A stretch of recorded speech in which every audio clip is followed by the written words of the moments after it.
नमस्कार. भाजप आमदार गोपीचंद पडळकर पुन्हा एकदा वादाच्या भोवऱ्यात सापडले आहेत. त्यांनी राष्ट्रवादी शरद पवार गटाचे नेते जयंत पाटील यांच्याबद्दल वादग्रस्त वक्तव्य केले आहे. पडळकर यांनी जयंत पाटील यांचा एकेरी उल्लेख करत त्यांच्या वडिलांचा अपमान केला. यानंतर आता राज्यभरात पडळकरांविरोधात वातावरण चांगलंच तापलं आहे. राज्यभरात पडळकर यांच्या विरोधात राष्ट्रवादी शरद पवार गटाच्या वतीनं आंदोलन सुरू आहे. विरोधक चांगलेच आक्रमक झाले आहेत. विरोधकांसोबतच या वक्तव्यावरून सत्ताधारी पक्षांच्या नेत्यांनी देखील नाराजी व्यक्त करत गोपीचंद पडळकर यांना सुनावलं आहे.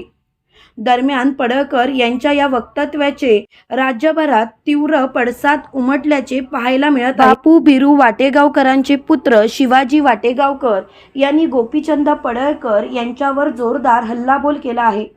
गोपीचंद पडळकर यांना समाजामध्ये काडीची किंमत नाही.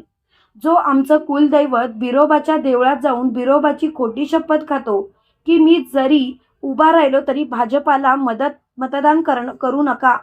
त्यामुळे त्यांना लाज वाटायला पाहिजे की आपण कोणाबद्दल आणि कुठल्या पातळीवर बोलत आहोत. जयंत पाटील म्हणजे तुम्हाला काय आलतू फालतू माणूस वाटले का? नाही, त्या माणसाच्या नादाला लागू नका.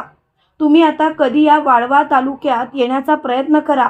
तुम्हाला आम्ही कपडे काढून वापस पाठवणार, असा इशारा यावेळी शिवाजी वाटेगावकर यांनी दिला आहे. तुम्हाला हा व्हिडिओ कसा वाटला ते कमेंट करून नक्की सांगा.